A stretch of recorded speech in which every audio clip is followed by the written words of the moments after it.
Alright, so I'm gonna attempt to take off the EGR valve and clean it, since I have problem with it. I've been driving for a while with this light on, and it seems like I will make it home. So basically I was here in Switzerland, and I'm going to Romania, so I made it halfway with the light like that, so that means it's not so bad. Full on winter in April in Germany. This is crazy. It's all shit. Malaka bus. Okay, the other thing that it does, it's if I turn the car off and back on, actually the light does not come on. See, it goes away. But actually once I drive, it does come on.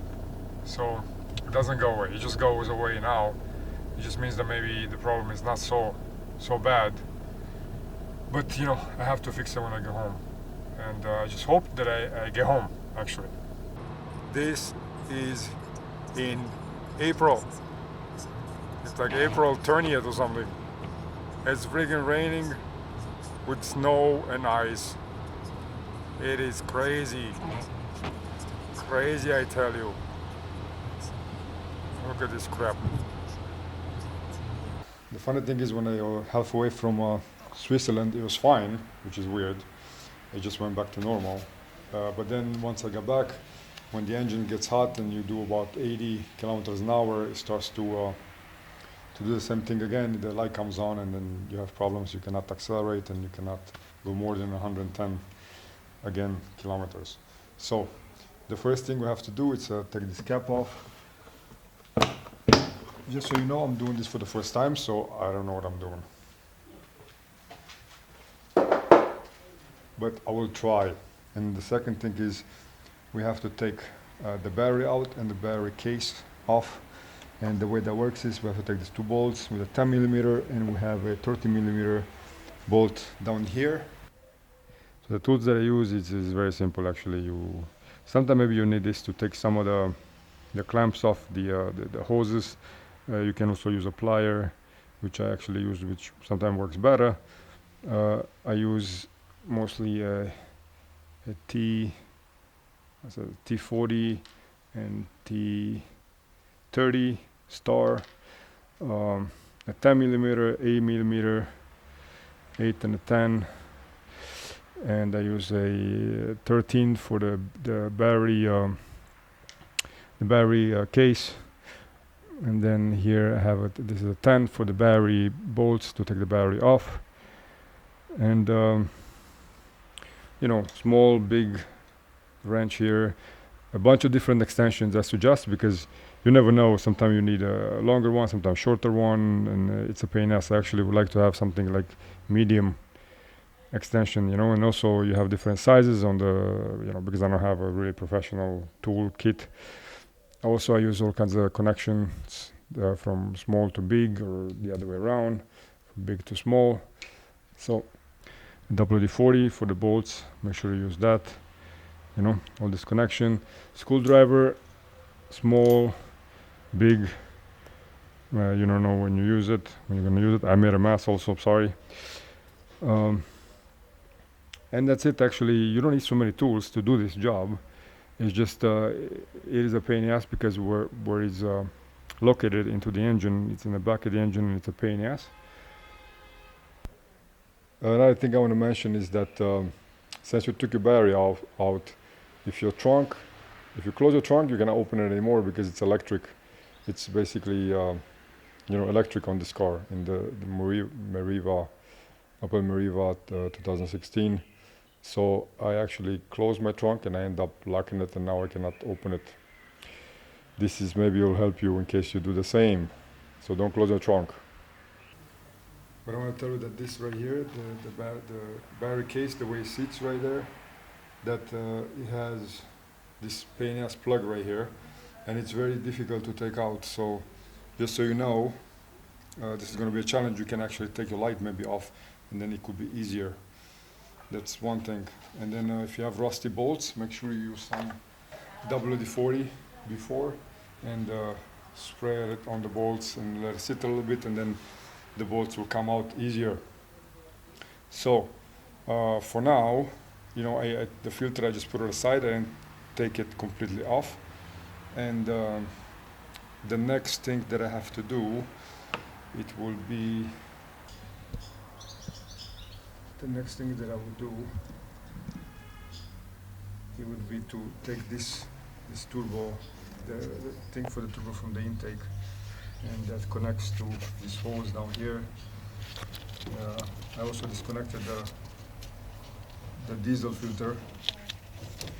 So basically I have to take this off, and then I have two bolts here that I have to remove, and then take that off to have more space there. You have to be careful because it has 3 bolts, and one of them, it's at the bottom. It's at the bottom here, and once you get it loose, you should take it off with your hand, because otherwise you're going to end up losing it. I did already, so I have to manage to find another bolt for that.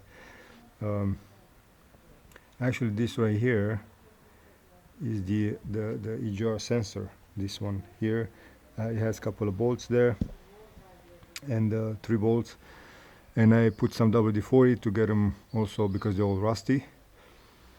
And I could just take the sensor out to see what's going on, because I still cannot get to the whole valve, because it's behind there. It's such a pain in the ass the way it's, you know, the way it's installed in there.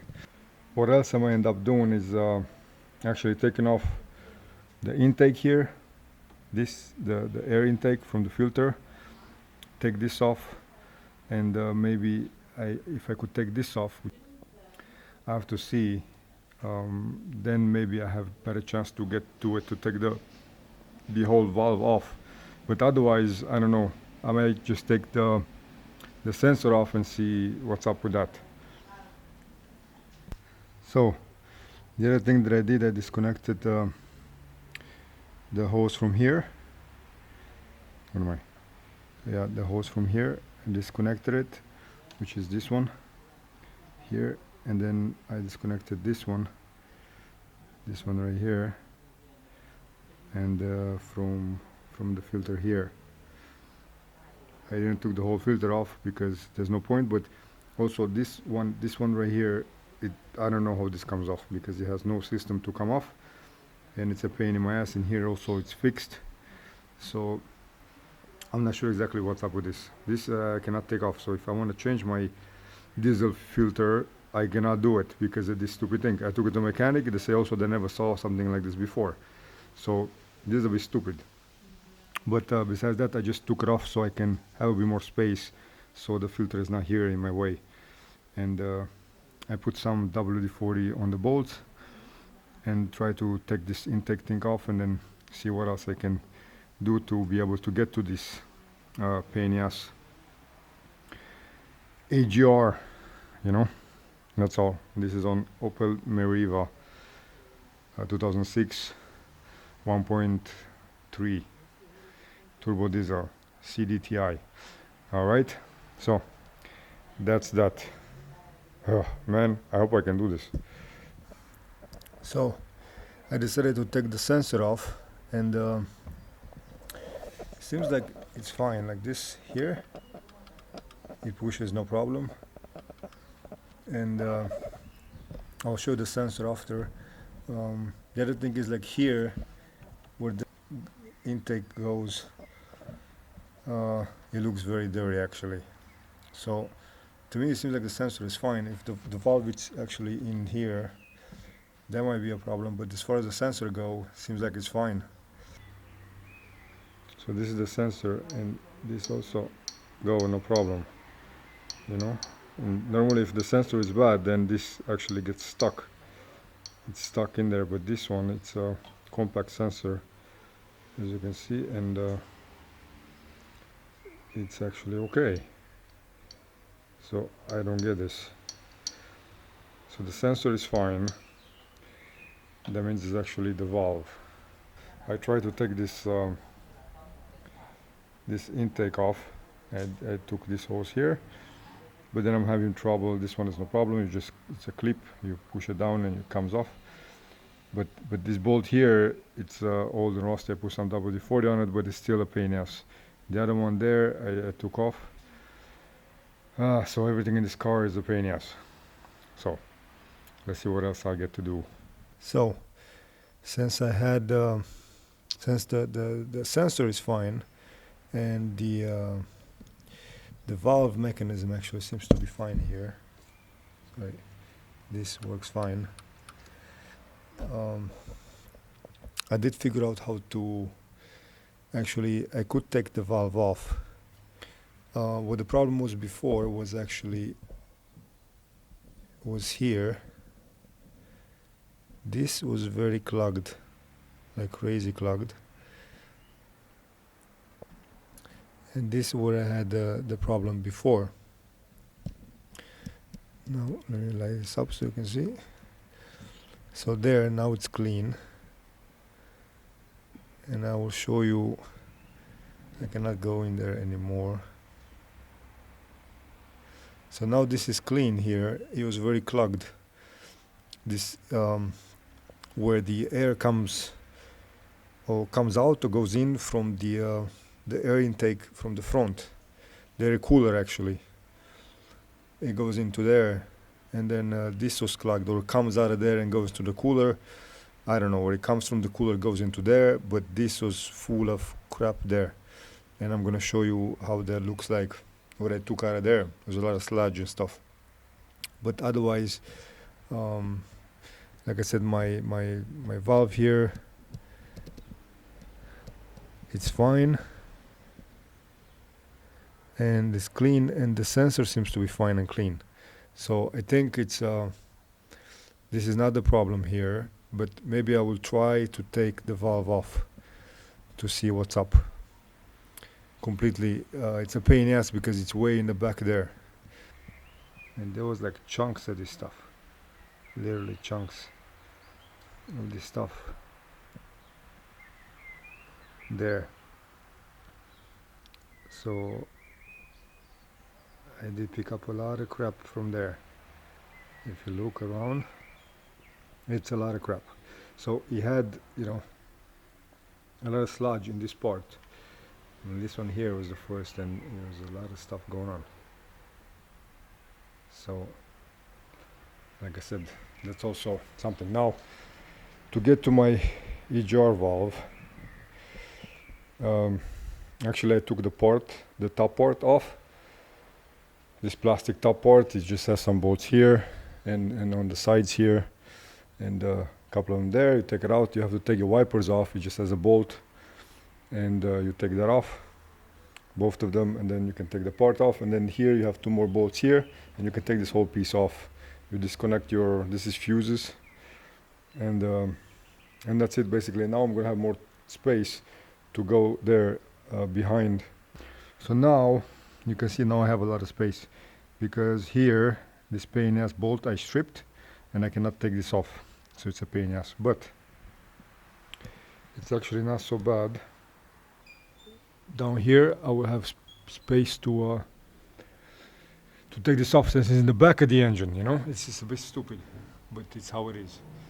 So I will try to take it out to see if there's something wrong with it, but I really think that that's not the problem. I think the problem was here in the beginning here. Yeah, it's all black, so you cannot see nothing, but I think the problem was here. This was very clogged. I'm gonna get to work and now try to take this off from there, if it's possible somehow. Let's see. All right, so what I realized is that there is two bolts here, one here, one this finger is, and one here, and this will disconnect from the block of the engine, actually, the valve, and then the rest is the hoses. So there is 3 hoses, and these 2 bolts that disconnect from the engine. You can take it off that way, otherwise you have to take the 3 bolts from the side, but they're the way they are, I don't know if I can do it. So I think the easiest way is to disconnect the hoses and then the same way when you put it back, you put it all together, connect it to the engine block, and then you connect it to the these hoses again. So I will try to do that, see what happens. What I did, I disconnected the hose. I figured disconnect the hoses first. This one, the first one, is just so I have space for the second one. This one actually is connected to the valve, and the other one is that the one that goes to the, it's right here. It's a bit black. I didn't took it off all the way because I figure, you know, I think it's antifreeze coming out, so I'm being careful a little bit. So this is the three hoses that are connected. This one, the one here, and then you're gonna have another one. Let me see. There is another one. I don't know if you can see this bolt here. This bolt here is what tightens this accordion looking like. It's like a one. So you disconnect that one, and basically this is the three hoses that I found that are connected to the valve, to this valve cylinder or whatever it is. So I figured I'd disconnect the hoses first. So this one here, and then the two here. This one, like I said, it's a pain in the ass, and then the one here, which I'm going to take off once I take the whole valve off. Yeah, so you can see I actually changed my thermostat not long ago. So this has been a bit pain in the ass, but I'm managing. So I just want to give you a little bit of update. And I also took off some annoying plug here. This one I hide it in there, in here, because just giving more space. I took that off. You just have to remember to put everything back, and I hope I will. So as you can see, I put a cork on this because the antifreeze was coming out. So that's that.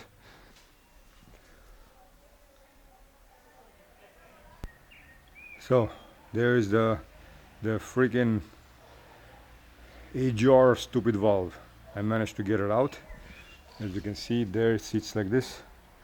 It goes into the block, and this goes into this hose goes into your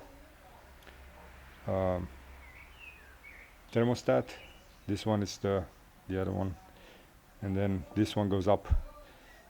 The clamp fall down, but it's underneath the car, it's fine.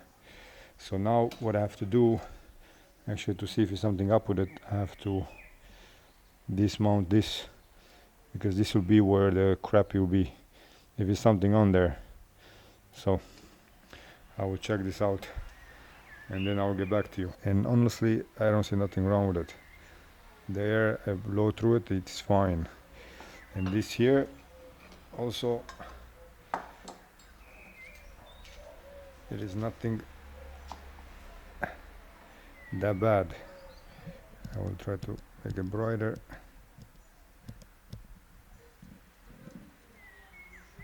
You can see inside there, you know, there's not so bad there. Look, I mean, yeah, it's black, I'm not gonna deny that, but it's really not so bad. And the valve actually, it opens like I did it before. This is a pain in the ass.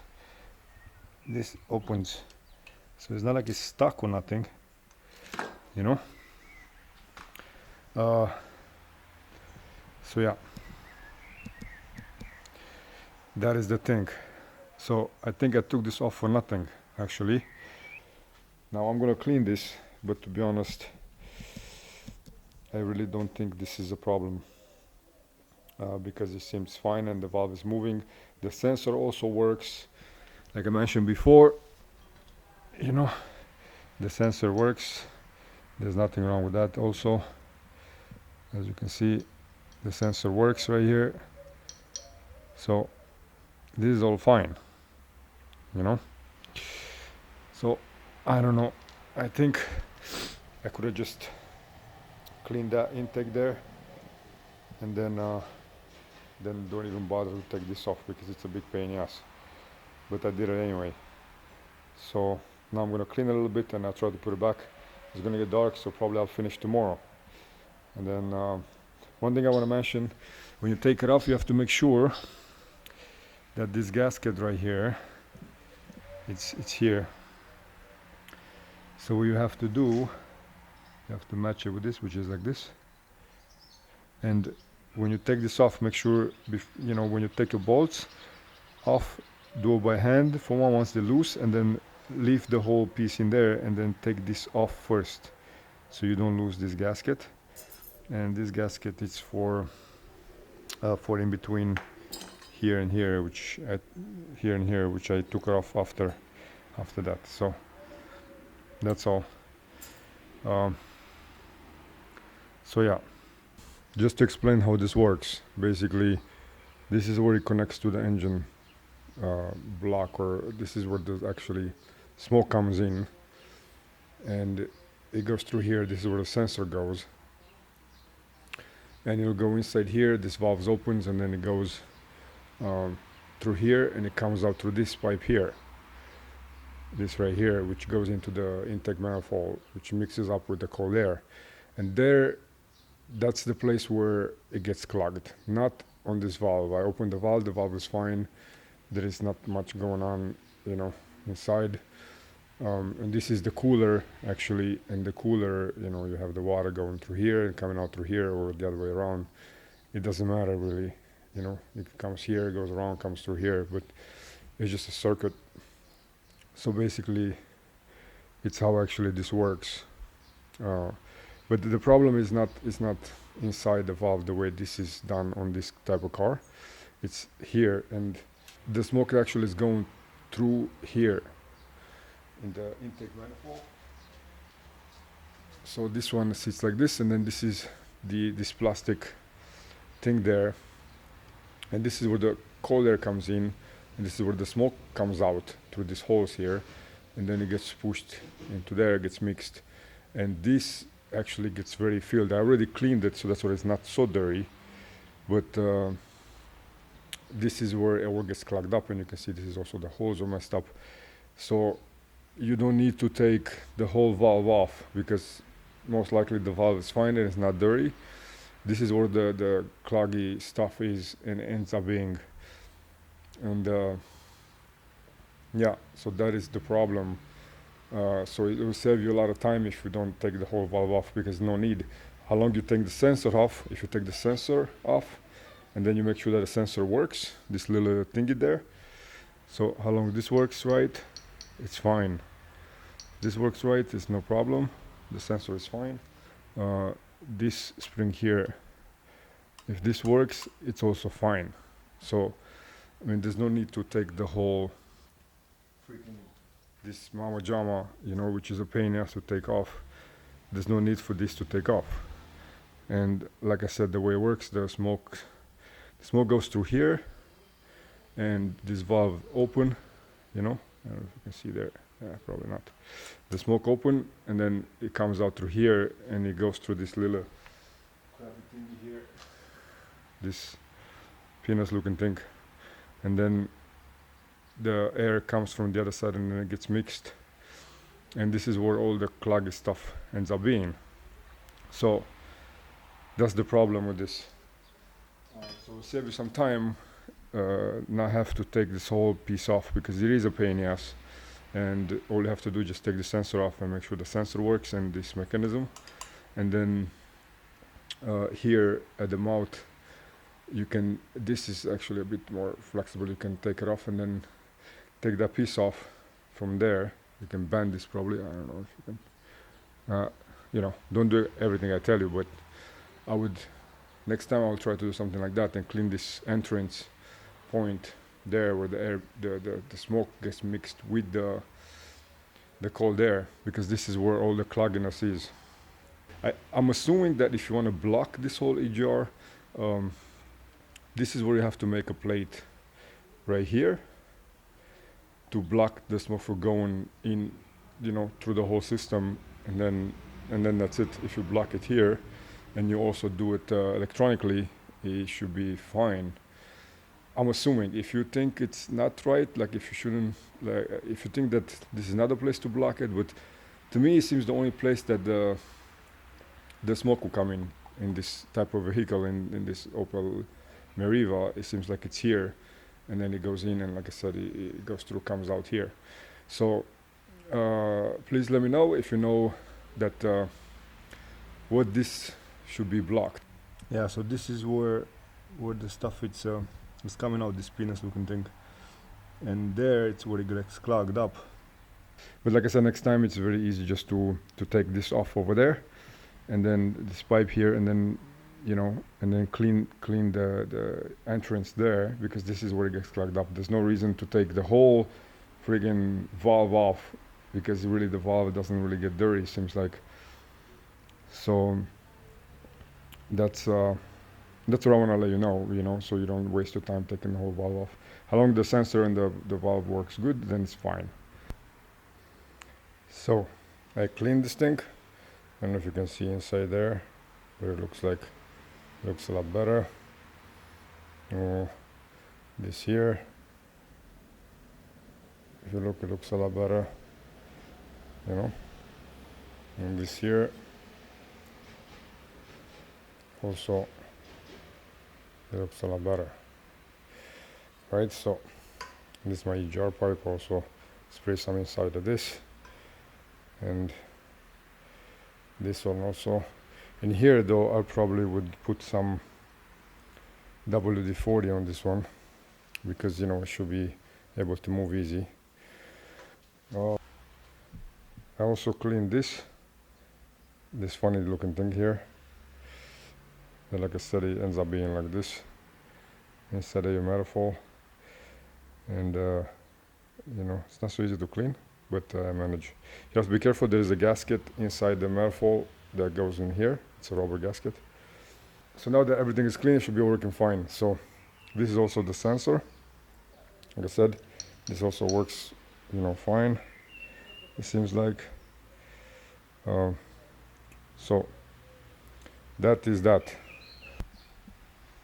One thing that I want to mention, that before you put this in, you should put your gasket right here, and put the screws to the bolts. It seems like they are holding the gasket if you screw them in a bit, because you don't want to lose this gasket.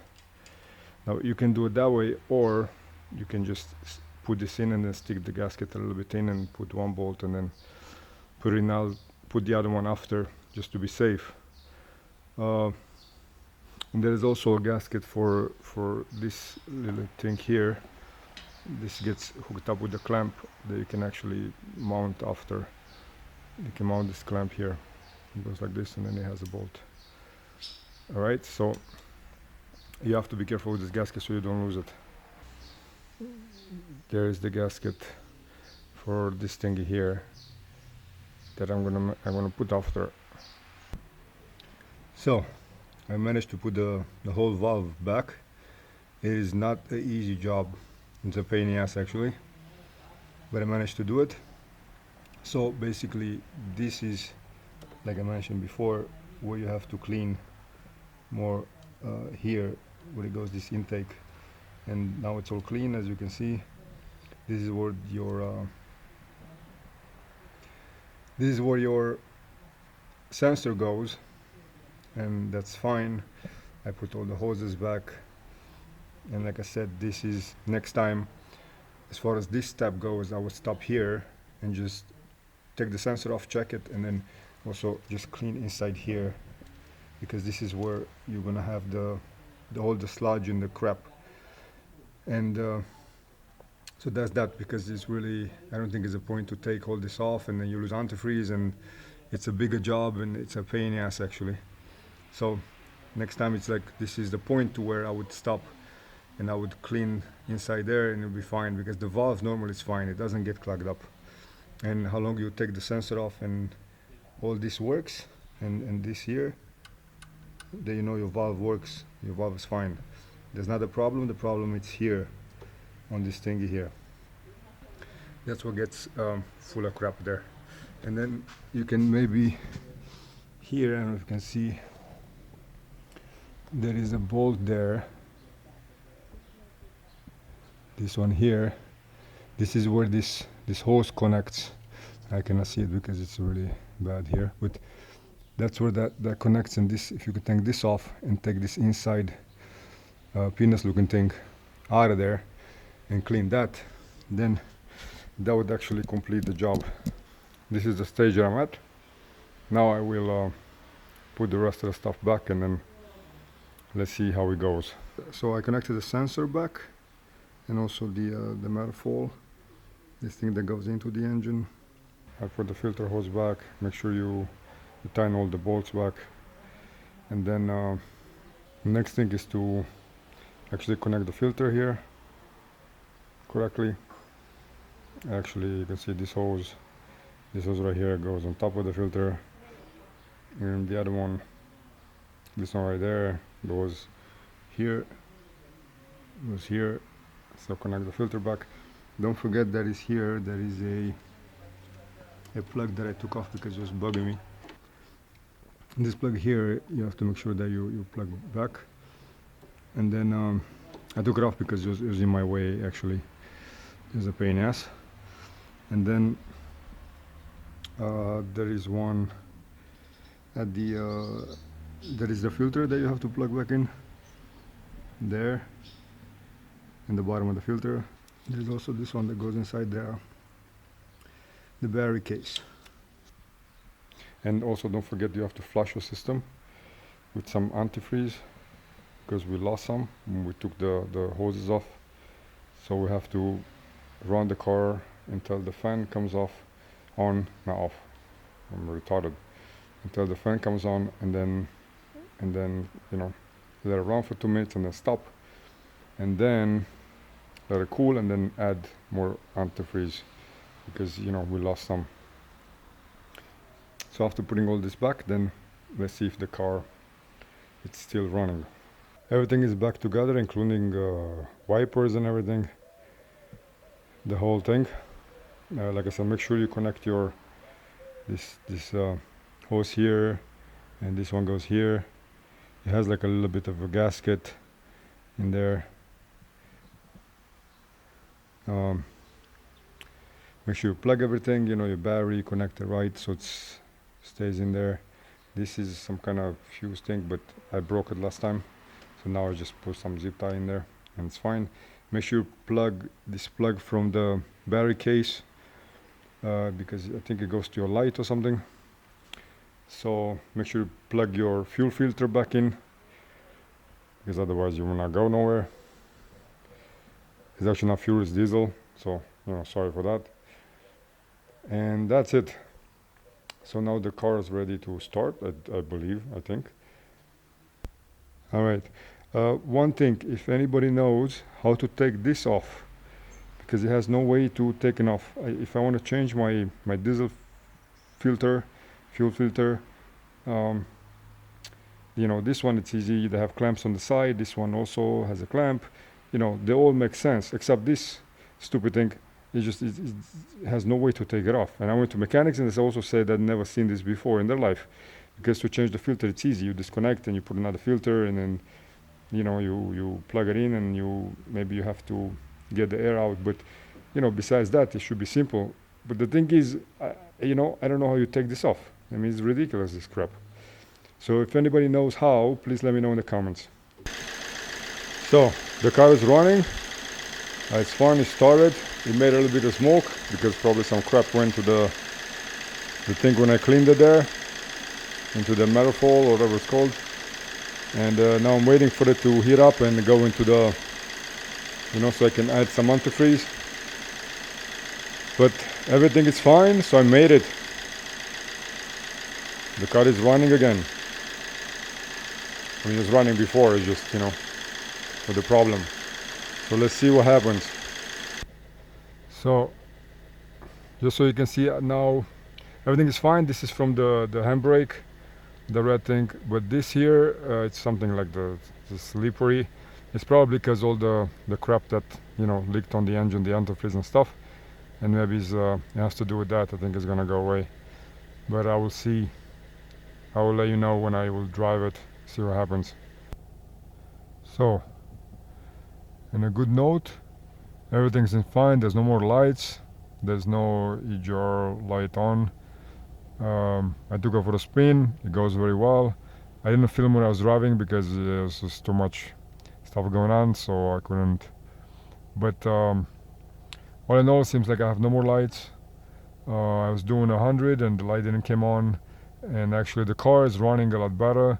It seems like it because it's getting probably more air because I cleaned this entrance, and then even though I still have the EGR, it's not blocked, but it still accelerates a lot better, and it seems like it's running a lot better. So this definitely helps to just clean this entrance there, and I mean, besides the fact that I cleaned the whole thing, but I think it was not needed. But this entrance into the manifold, it helps because there it's where all the sludge and the crap ends up getting stuck there. So I think this worked very well, and now I should be fine. I'm gonna go on a very long trip to Greece, and it should be fine. I mean, if I block it, I was worried a bit if I don't know. Sometime if I would have issues since I'm going on a long trip. So like this, I just cleaned it, and it seems like it's running fine, and it shouldn't give me any problems anymore. One tip is to put actually good diesel in it, like because it's a small engine, 1.3. It's small. It's a 1.3 turbo, but I think it makes a difference if you put like good diesel because the cheap diesel probably it's crappy, and then it probably creates more sludge and pollution anyway. So with that in mind, I hope this will help you in case you have this type of problem. Thanks for watching.